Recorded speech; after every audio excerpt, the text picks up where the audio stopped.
இப்போது புதிய அறிமுகம் ஆச்சி ஹோட்டல் சாம்பார் 50 கிராம் ரூபாய் 20 மட்டுமே.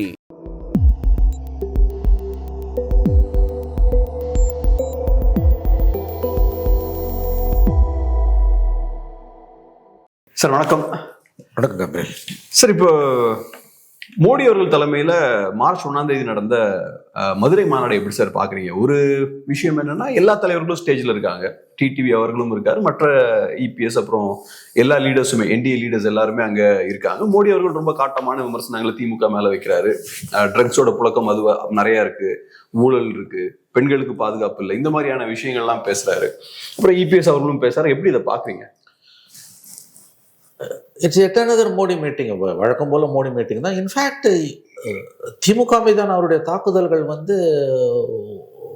பிஜேபியை அக்ரெசிவா சேலஞ்ச் பண்ணக்கூடிய திரிணாமுல் காங்கிரஸ் மம்தா பானர்ஜி மேலேயோ அல்லது காங்கிரஸ் சீஃப் மினிஸ்டர்ஸ் மேலேயோ, ஏன் இவர் நம்முடைய பகத்சிங் மான் பஞ்சாப் ஆம் ஆத்மி சீஃப் மினிஸ்டர் மேலேயோ வைக்கிற அளவுக்கு திமுக மீது காட்டமான விமர்சனங்களை பிரதமர் மோடி வைக்கவில்லை என்பதுதான் என்னுடைய குற்றச்சாட்டு, என்னுடைய விமர்சனம். இது வந்து ரொம்ப ஒரு சாஃப்ட் பெட்லிங் தான் நான் பார்க்குறேன். It just lists out. குற்றச்சாட்டுன்னு சொல்றீங்க, அப்ப வைக்கணும்னு நினைக்கிறீங்களா? கண்டிப்பா. நீங்க from their point of view. Okay, இது நல்ல கேள்வி. இது வந்து வைக்கணும் வைக்கக்கூடாதுன்றது not my prerogative. From their point of view, if I'm BJP கேடர்னு வச்சுக்கோங்களேன், I will be dissatisfied. I am dissatisfied. ஏன்னா இந்த prime minister would have gone much more stronger, hammer and tongue against the Stalin government. Mamata பானர்ஜிக்கு எதிராக அவங்க எவ்வளவு பேசுறாங்க.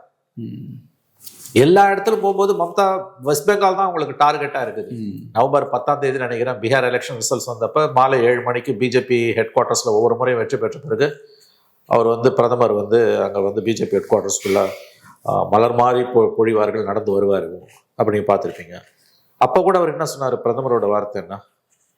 மா Ganga flows through Patna to Paschim Bengal.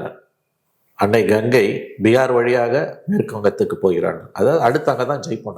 இந்த 5 மாநில தேர்தலில் தமிழ்நாடு, கேரளா, அஸ்ஸாம், வெஸ்ட் பெங்கால், பாண்டிச்சேரி சென்னை ஸ்டேட், இந்த 4 தேர்தலில் பிஜேபியோட மொத்த கவனமும் பெங்காலில் இருக்க வழியே மற்ற எந்த ஸ்டேட்லையும். அஃப்கோர்ஸ் ஆர்எஸ்எஸோட கவனம் அஸ்ஸாமில் இருக்கு. It is more than Bengal. அஸ்ஸாமை லூஸ் பண்ணிடக்கூடாதுன்னு ஆர்எஸ்எஸ் நினைக்குது. பிஜேபியை பொறுத்த வரைக்கும் வெஸ்ட் பெங்காலை கேப்சர் பண்ண நினைக்கிறாங்க. தமிழ்நாடும் கேரளாவும் அவங்களோட ரேடாரில் இல்லை, எஸ்பெஷலி தமிழ்நாடு இல்லை. ஸோ மோடியோட ஸ்பீச் நேற்றைக்கு திமுக அரசு மீது அவர் குறைகளை சொன்னாலும் அது ஒரு காட்டமான ஒரு ஸ்பீச்சா நான் பார்க்கல. There is some soft corner for Modi towards DMK தான் எனக்கு ஆரம்பத்திலேருந்தே தோணுது. ஏன்னா இங்க இருக்கக்கூடிய குற்றச்சாட்டுகள், அரசு மீதான குற்றச்சாட்டுகள், எவ்வளோ விஷயம், கடைசியாக KN நேரு விஷயம்லாம் பார்க்கும்போது கூட வந்து சென்ட்ரல் ஏஜென்சிஸ் வந்து இதே மற்ற ஸ்டேட்ஸ்ல வந்து கான் ஆன் ராம்பேஜ், இங்கே அது ஒண்ணுமே செய்யாம இருக்காங்க. ஸோ ஏடிஎம்கேவோட பெரிய கிரவுஸே வந்து நீங்க ஏன் டிஎம்கேவை டிசார்ம் பண்ணலன்றது. ஸோ மோடியோட ஸ்பீச்சை நான் எப்படி பார்க்குறேன்னா, அது கடுமை சற்றே குறைந்த ஒரு ரொம்ப ரொம்ப ஒரு மெல்லிய அளவில் ஒரு கனிவான ஒரு அணுகுமுறை திமுக அரசின் மீது மோடிக்கு இருக்கிறது என்றுதான் நான் பார்க்கிறேன். வார்த்தைகள் வந்து அப்படி இப்படி கூட இருந்தா கூட இன் பிராக்டிஸ் வந்து மோடி கவர்மெண்ட், டிஎம்கே கவர்மெண்ட்டை, ஸ்டாலின் கவர்மெண்ட்டை ஒரு சாஃப்ட் ஹேண்ட்லிங், சாஃப்ட் கார்னர்ல தான் ஹேண்டில் பண்றாங்க. There is some soft corner for Modi towards DMK government தான் என்னுடைய பாயிண்ட் ஆஃப் வியூ. சார், இப்போ பீகார் எலெக்ஷன் முடிஞ்சதுக்கு அப்புறம் பரவலா எதிர்பார்க்கப்பட்ட ஒரு விஷயம் என்னன்னா, பீகார் முடிஞ்சதுக்கு அப்புறம் தமிழ்நாட்டை ஃபோக்கஸ் பண்ண ஆரம்பிப்பாங்க பிஜேபி, ஏதாவது கொஞ்சம் அதிரடியா பண்ணுவாங்கலாம் எதிர்பார்த்தாங்க. பட் அதை தாண்டி ஒரு கேம்பெயின் தான் பண்றாங்களே தவிர கேம்பெயினை தாண்டின விஷயங்கள்லாம் எதுவும் பண்ண மாதிரி தெரியல. ரொம்ப சாஃப்டா தான் போறாங்க. இப்படி சாஃப்டா போறதால பாஜகவுக்கும் ஒன்றும் பெரிய யூஸ் இல்லை, அண்ணா திமுகவுக்கும் யூஸ் இல்லை. என்ன நடக்குது? பிஜேபி தானே? பிஜேபி. நான் தான் சொல்றேன், இந்த எலெக்ஷன்ல பிஜேபியோட ரேடார்ல தமிழ்நாடு இல்ல. திமுக ஜெயிச்சுட்டு போட்டும். எந்த விதத்திலையும் அதை நமக்கு தடுக்க வேண்டாம். நமக்கு அதாவது தடுத்தாலும் அவங்க வரதா இருந்தா வந்துட்டு போவாங்க, அது வேற விஷயம். பட் ஒரு மம்தா கவர்மெண்ட்டுக்கு கொடுக்குற குடைச்சல்ல 10ல் 1 பங்கு கூட ஸ்டாலின் கவர்மெண்ட்டுக்கு அவங்க கொடுக்கல. ஸோ பல விஷயங்கள்ல நீங்க பாத்தீங்கன்னா தெர் ஆர் மெனி இஷ்யூஸ். உங்களுக்கு வந்து இது வந்து புருவங்களை உயர்த்தக்கூடியதான். இது வந்து some sort of soft corner இங்க தொடவே இல்லையாங்க. மெனி சார்ஜஸ், எவ்வளோ பிரச்சனைகள் இருக்குது, அவங்க ஏன் வந்து கண்டுக்கவே இல்லையா? அங்கதான் ஃபுல் ஃபோக்கஸ் அங்கதான் இருக்குது. இங்க தமிழ்நாடு அவங்க சல்தா வந்துட்டு போட்டோன்ற முடிவுக்கு வந்துட்டாங்க. அப்படிதான் நான் பார்க்குறேன். நேற்று பிரைம் மினிஸ்டர் ஸ்பீச்லாம் ஒன்றுமே கிடையாது. Actually there's nothing in the prime minister speech. Election டைம்ல வந்து யூஸ்வல் மோடி ரெட்டரிக்னு ஒன்று உண்டு. மோடியோட ஃபயர் பிராண்ட் அது இல்லை. சார் எனக்கு இப்போ ஒரு புரியாத விஷயம் என்னன்னா, இப்ப அதிமுக பாஜக கூட்டணி ஒரு நல்ல ஜெல்லாகக்கூடிய அலையன்ஸ் கிடையாது. ஏன் ஜெல்லாகக்கூடிய அலையன்ஸ் இல்லைன்னு நான் பாக்குறேன்னா, பிஜேபிக்கு தெரியும் அதிமுகவும் இபிஎஸும் ஸ்ட்ராங் ஆயிடுச்சுன்னா நமக்கு நல்லது இல்லை. நம்ம நல்லா பெர்ஃபார்ம் பண்ணி கட்சியை தமிழ்நாட்டில் வளர்க்கணும்னா அதிமுக வீக் ஆகணும், இபிஎஸும் பலவீனமான ஒரு லீடரா இருக்கணும் அப்படின்ற அந்த ஒரு முரண் உள்ளே இருக்கு. அப்படியான ஒரு முரண் இருக்கும்போது கண்டிப்பா பிஜேபி இபிஎஸ் ஜெயிக்க வைக்கிறதுக்கான வேலைகளை ஃபுல் ஃபிளெட்ஜா பண்ண மாட்டாங்க. ஸோ அந்த பேசிக் கான்ட்ரடிக்ஷன் இருக்கு.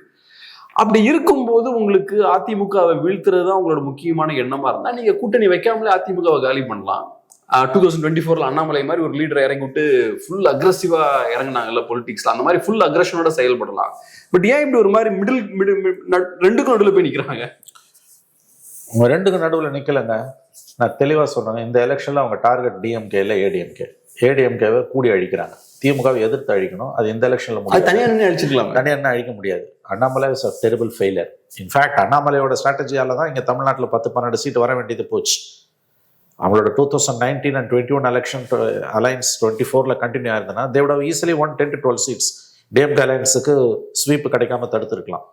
அதை கெடுத்த புண்ணியம் அண்ணாமலைக்கு போச்சு, which they realized it.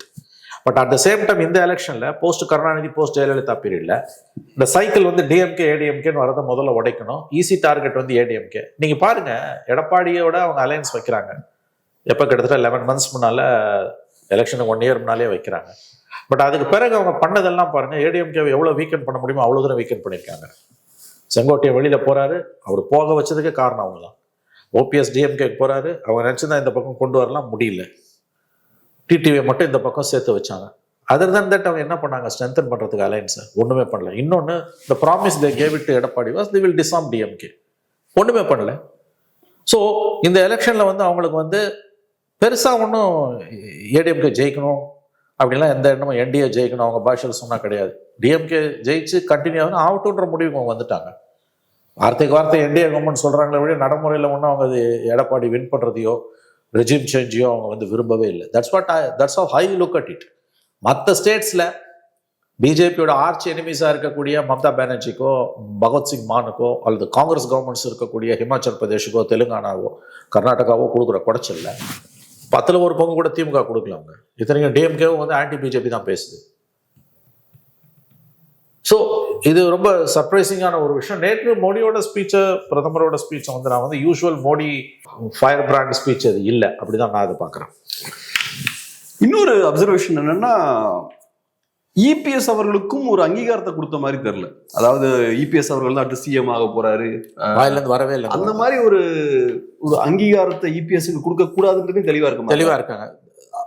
டே 1ல இருந்து அவங்க என்டிஏ கவர்மெண்ட்னு பேசுறாங்க. ரைட். இவர் ஏடிஎம்கே கவர்மெண்ட்னு பேசுறாரு. இப்போ இன்னைக்கு நைட் 9 மணிக்கு மீட் பண்றாரு அமித்ஷா. எவ்வளவு சீட் ஷார்ப் கொடுக்க போறாங்க, அங்கேயும் பிரச்சனை ஓடிட்டு இருக்குது. ரெண்டு சைட்லயுமே வந்து it's burning. Both DMK camp and ADMK camp it's burning. டிஎம்கேக்குள்ள காங்கிரஸோட இருக்க பிரச்சனை வெளியில வருது, அங்க வரல. இன்னைக்கு அங்க என்ன பேச போறாருன்னு தெரியல நமக்கு. So both sides are deep seated issues இருக்குது. எடப்பாடி அவங்க வந்து சிஎம் ஆகிறதெல்லாம் பத்தி பெருசாலாம் ஒன்றும் அவங்க ஆர்வம் காட்டல. They always say it's NDA government. NDA கவர்மெண்ட்னா they will have representation from all these parties. BJP ஜெயிச்சா இவங்க பாமக எல்லாருக்கும் தான் ரெப்ரசன்டேஷன் இருக்கும். ஃபண்டமெண்டலாகவே வந்து உங்களுக்கு வந்து அங்கே பிரச்சனை இருக்குங்க. ஏடிஎம்கே கவர்மெண்ட்னு அவர் சொல்லிக்கிறாரு, திரும்ப திரும்ப அவங்க என்டிஏ கவர்மெண்ட்ன்றாங்க. எது உண்மை? இங்கே இது டிஎம்கே கவர்மெண்ட் தான், டிஎம்கே அலையன்ஸ் தான். அந்த கிளாரிட்டி இருக்குது டிஎம்கே அலையன்ஸ்ல, அது இல்லையா? ஏடிஎம்கே ஏன் அலோவ் பண்றாங்க? ஏன் இதை சரி பண்ண முடியல உங்களால? அவங்களுக்கு அந்த பவரே இல்லைங்க. கமான், நீங்க என்ன பேசுறீங்க? முடிவெடுக்கிற அதிகாரம் அவங்களுக்கு கிடையாது. ரிப்பீட்டடா என்டிஏ கவர்மெண்ட் தான் சொல்றாங்க. மோடி சொல்றாரு, அமித்ஷா சொல்றாரு, ஏன் டிடிவி தினகரனே சொல்றாரு. ஏங்க டிடிவி தினகரன் ஒரு பார்ட்டி வச்சிருக்காருங்க, அவர் ஏடிஎம்கே போல வந்து சேரலங்க, பியூஷ் கோயல் கிட்ட போய் சேராரு. வேற தமிழ்நாட்டில் என்டிஏ லீடர்ஸ் எடப்பாடி, அன்புமணி ராமதாஸ் எடப்பாடி மூலமா தான் அலையன்ஸ்குள்ள வர்றாரு. இப்போ கூட என்ன சொல்றாரு, சீட் ஷேரிங் டாக்ஸ் எனக்கு பிஜேபியோட தான்றாரு. இவர் என்ன பண்ண போறாரு, எடப்பாடி அன்புமணிக்கு மட்டும் பாமக சீட்டை கொடுத்துருவாரு, என்டிஏக்கு பிஜேபி கிட்ட மத்ததை கொடுத்துருவாரு, அவங்க பார்த்து பிரிச்சு கொடுங்கட்டு. So peculiar alliance. எலெக்ஷன் முடிகிற வரைக்கும் தான் எடப்பாடிக்கு அங்கே வந்து சோகால் ரெஸ்பெக்ட். இது ஒரு ஜெல்லாவாத அலையன்ஸுங்க. இது பெரியார் படத்தை கொண்டு போய் நீ வைக்கிற, ஏன் வச்ச முதல்ல பெரியார் படத்தை? நீ அங்கே பிரச்சனை வரும்னு உனக்கு தெரியல. வச்ச படத்தை எதுக்கு எடுக்கிற? சரி வச்சுட்டல, ஏன் எடுத்த? வச்சு எடுக்கிறான்னா அது என்ன என்ன என்ன பாலிசி உங்களுக்கு? நாங்கள் வைக்காமலே இருந்திருக்கணும். வைக்கிற வச்சுட்டு எதுக்கு எடுக்கிற?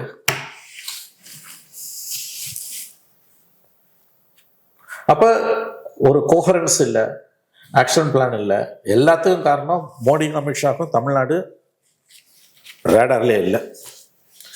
எதனா பண்ணிங்க, எத்தனையும் மீறி ஏதாவது ரெஜிம் சேஞ்ச் வந்ததுன்னா பை லக் டிஃபால்ட்டு, அதுக்கெல்லாம் வாய்ப்பு குறைவு. ஏன்னா பை டிசைன் நீங்கள் சாபட்டாச் பண்ணுறீங்க எடப்பாடியோட ரைஸை. எங்கேருந்து ஜெயிப்பீங்க நீங்கள்? That four corner fights advantage DMK. இப்போ ஓபிஎஸ் அகாமடேட் பண்ணியிருந்திருக்கலாம், ஓபிஎஸ் கூட அகாமடேட் பண்ணியிருந்திருக்கலாம்னு சொல்றேன். பட் டிஎம்டிகேன்னு வரும்போது 100% டிஎம்டிகே வந்து அலைன்ஸ்ல கொண்டு வந்திருக்கணும். இங்க வர வேண்டிய கட்சியை தான் அங்க விட்டுட்டாங்க. இந்த ஃபெயிலியருக்கு காரணமும் இந்த கோஆர்டினேஷன்ல. டிஎம்டிகேவை அமித்ஷா நினைச்சுதான் உள்ள கொண்டு வந்திருக்கலாம், கொண்டு வந்துருக்கு. இங்க வர வேண்டிய வந்திருக்கணும். He doesn't want it. போறதுன்னா போ அப்படின்னு என்ன அர்த்தம்னா எடப்பாடி ஸ்ட்ரென்தன் ஆகிறது அவங்க விரும்பல. And these guys are got lots of skeletons in their cupboard. உங்களுக்கு தெரியும், இவருடைய அலமாரிகள் எலும்பு கூடுகளால் நிரம்பி வழிகின்றன. யார் யாரையோ புஷ் வந்து அலைன்ஸ்ல போடுறவங்க இவங்களெல்லாம் போட முடியாதா? ஏன் விட்டாங்க? போ சல்தா ஹே போ.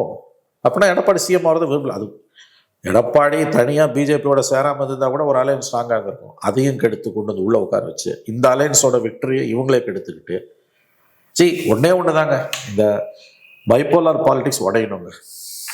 அவங்க எய்மா தான். திமுக இப்போ 26 தோத்து ஏடிஎம்கே வந்து மறுபடியும் 31 திமுக வந்துடும். அதனால 26 திமுக வரத வரட்டும், அடுத்த 5 வருஷம் ஏடிஎம்கே இருக்காதுன்னு அவங்க எக்ஸ்பெக்ட் பண்ணுறாங்க. Which is to large extend true also. ஞாபகம் வச்சுக்கோங்க, 26 ஒருவேளை அதிமுக தோத்துதுன்னா அதுக்கு தான் வாய்ப்பு அதிகம். அதுக்கு பிறகு பார்ட்டி வந்து கஷ்டம். ஏன்னா அவங்களோட என்டையர் ஹிஸ்ட்ரியில் 5 வருஷம் 2 இயர்ஸ் 2 டேர்ம் பவர் இல்லாமல் இருந்ததே இல்லை. இன்றைக்கே பார்ட்டி கலகலத்துட்டு இருக்குது. உங்களுக்கு தெரியும், ஹிஸ்ட்ரியிலே கிடையாது. 24 எலெக்ஷனில் 7 தொகுதியில் டெபாசிட் காலி. 7 தொகுதிங்க. என்னது இது? திமுக எவ்வளோ மோசமான தோல்வியிலும் டெபாசிட் எல்லாம் லூஸ் பண்ணதில்லை. அந்த பேசிக் இருந்துகிட்டே இருக்கும் உங்களுக்கு வந்து. அப்போ பார்ட்டி ஃபினிஷ்டு. அது எட்டானதர் டிஃபிட் ஓவர். இப்போ ரெகுலராக மோடி அவர்கள் பேசும்போதும் சரி, மற்ற தலைவர்கள் பேசும்போதும் சரி, ட்ரக்ஸ் தமிழ்நாட்டில் அதிகமாக புழக்கம் இருக்குன்னு ஒரு இஷ்யூவை சொல்கிறாங்க. அப்புறம் பெண்கள் இஷ்யூவையும் சொல்கிறாங்க. கரப்ஷன் ஓகே, அது எப்போவுமே இருக்கிற ஒரு குற்றச்சாட்டு தான். குறிப்பாக ஃப்ரெஷ்ஷான அட்டாக்னு பார்த்தா இந்த எலெக்ஷன்ல ட்ரக்ஸோட புழக்கம் அதிகமாக இருக்கு அப்படின்றத நிறைய லீடர்ஸ் பேசிக்கிட்டே இருக்காங்க. இபிஎஸ் அவர்கள், அன்புமணி அவர்கள், நிறைய பேர் பேசுறாங்க. அதுல எந்த அளவு உண்மை இருக்குன்னு நினைக்கிறீங்க? லார்ஜ் எக்ஸ்டென்ட் அது உண்மைதாங்க. But that's an all India problem. Tamil Nadu மட்டும் நம்ம சொல்ல முடியாது. அஃப்கோர்ஸ் தமிழ்நாடு ஸ்டாண்டர்ட்ஸ்ல அது கூட இருக்குது. In fact 24 parliament election, run up to the parliament election Jaffer சாதிக்னு ஒருத்தர் அரெஸ்ட் பண்ணாங்க. உங்களுக்கு ஞாபகம் இருக்கும். அப்போ அமீர் பேர்லாம் அடிபட்டது, ஏன் உதயநிதி பேர் கூட அடிபட்டது அப்போ உங்களுக்கு வந்து. பட் அதை வந்து ஒரு 2-3 கூட்டத்தில் பிஜேபி பேசினாங்களே. I remember very well. April first week 24 வந்து மோடி வந்து நந்தனம் காலேஜ் உள்ள பேசும்போது அதை பேசினார். அதுக்கு பிறகு அவரே அதை ஃபாலோ பண்ணல. ட்ரக் வந்து தமிழ்நாட்டில் இன்னைக்கு ஒரு பெரிய இஷ்யூங்க. 21 ஸ்டாலின் கவர்மெண்ட் வந்த பிறகு அன்ஃபார்ச்சுனேட்லி தமிழ்நாட்டில் ரொம்ப பெரிய ஒரு சிக்கல் ட்ரக்ஸ் கிராமங்கள் வரைக்கும் போயிடுச்சு. நீங்கள் சோஷியல் ஆக்டிவிஸ்ட் கேட்டிங்கன்னா சொல்லுவாங்க. இன்ஃபேக்ட் ஆனந்த விகடன்லாம் வந்து லீடிங் நியூ மேகசின் ஆனந்த விகடன்லாம் வந்து 3-4 கவர் ஸ்டோரிஸ் வந்திருக்கு. ட்ரக்ஸ் தமிழ்நாட்டில் இன்னைக்கு ஒரு பெரிய ப்ராப்ளம்ங்க. But I feel it's an all India problem. இது நீங்கள் தமிழ்நாடு மட்டுமே நீங்கள் யூ கேனாட் சிங்கிள் அவுட் பண்ணி தமிழ்நாட்டை வந்து நீங்கள் பேச முடியாது நீங்கள். பட் நம்ம ஸ்டாண்டர்ட்ஸில் அது சிக்கல் தான். இதை எந்த அளவுக்கு அப்போசிஷனால வந்து திமுக கவர்மெண்ட்டை நெயில் டவுன் பண்ணுற அளவுக்கு கொண்டு போக முடியுன்றது தான் பெரிய பிரச்சனை. ஏன்னா எந்த இஷ்யூவை கையில் கொடுத்தாலும் எடப்பாடியால் வந்து யூஸ் பண்ண முடியல. ட்ரக் எல்லாம் கூட ஒரு பக்கம் வைங்க, எல்லாரையும் பாதிக்கிற எத்தனை இஷ்யூஸ் இருக்கு. இப்போ ஃபார் எக்ஸாம்பிள் டிஎன்பிசி கொலாப்ஸ் எவ்வளோ பெரிய இஷ்யூ. நீங்கள் எத்தனை செகண்ட் டைம் இந்த பாஸ்ட் 3 years ஸ்டாலின் கவர்மெண்ட் வந்து 2வது தடவை டிஎன்பிசி கொலாப்ஸ் வரலாறுலே கிடையாது. அது என்ன அவரால் யூஸ் பண்ண முடியும்? ஜஸ்ட் 4 லைன் ஸ்டேட்மெண்ட் கொடுத்துட்டு ஜஸ்ட் பாசஸ் த்ரூ, அதுக்கப்புறம் கடந்து போறாங்க. அது லாண்ட் ஆர்டர் இவ்வளோ பெரிய இஷ்யூ உங்களுக்கு. ஆகவே இஷ்யூஸை எடப்பாடி பழனிசாமியால அப்போசிஷன் லீடர் அவரால் எக்ஸ்ப்ளாய்ட் பண்ணக்கூடிய அளவுக்கு எக்ஸ்ப்ளாய்ட் பண்ண முடியலன்றது தான் ட்ராஜடியே. இது ரொம்ப சிக்கலுங்க. இது வந்து ஏன்னா ஒரு ரோபஸ்ட் டெமோக்ரஸிக்கு ரூலிங் பார்ட்டி வீக்காக இருக்கலாம், அப்போசிஷன் வீக்காக இருக்கக்கூடாது. அதான் இன்னைக்கு ப்ரிசைஸ்லி தமிழ்நாட்டோட சாபக்கேடு. அதே மாதிரி சொன்ன மாதிரி இஷ்யூஸ்க்கு ஒன்றும் பஞ்சமே கிடையாது. பஞ்சமே இல்லைங்க. தமிழ்நாடு முழுக்க போராட்டங்கள் நடந்துட்டு இருக்கு. ட்ரக்ஸ் பிரச்சனை இருக்குன்றீங்க, டிஎன்பிஎஸ்சி கொலை, law and order issues, corruption, அது ஏகப்பட்ட இஷ்யூஸ் இருக்கு. பட் எனிவே அவரு இபிஎஸ்க்கு அதை கையில் எடுக்கிறதா என்ன சிக்கல் தெரியல, எடுக்க மாட்டேங்கிறாரு. இன்னொரு சைடுல ஃபர்ஸ்ட் கேம்பெயின்லாம் போனாரு, 234 சீட்ஸ்லயும் போய் கேம்பெயின்லாம் பண்ணிட்டு வந்தார். அப்போ ஒரு வேகம் இருந்த மாதிரி இருந்தது. இப்ப இல்ல, இப்ப அதுவும் இல்ல. So they're losing their grip. They're losing their grip. Many places, several surveys say that TVK is gaining up. Second position TVK, especially in cities. All major cities, TVK is catching up. It's a dangerous signal for ADMK. அந்த அம்மா போனாங்க, போயிடுச்சு. 2016 and 21 வந்து what ruling they gave, அறம் பழைத்தோருக்கு அரசியல் கூற்றாகும். இனிமேல் வந்து நீங்கள் தானே சொல்லுவீங்க பல தடவை, I learnt it from you, உங்ககிட்ட தான் நான் கற்றுக்கிட்டேன். Money driven, power driven. அதுதான் கேப்ரியல், உங்ககிட்டே ஆன்சர் இருக்குது. This is money driven. ADMK is money driven. இருக்கிற சொத்தை காப்பாற்ற அரசியல். டிஎம்கேக்கு பவர் ட்ரிவன். அதனால தான் அரசியல் அவங்ககிட்ட ரோபஸ்டாக இருக்குது. அடுத்தது ஜெயிச்சாங்கன்னா என்ன ஆகும் தெரியாது. பட் இந்த எலெக்ஷனில் DMK is power driven, ADMK is money driven. இந்த high volatile election power driven party தான் ஜெயிக்கும். நீங்கள் சொன்னீங்க இல்லையா, நிறைய ஓட்ஸ் இழந்திருக்காங்க அதிமுக.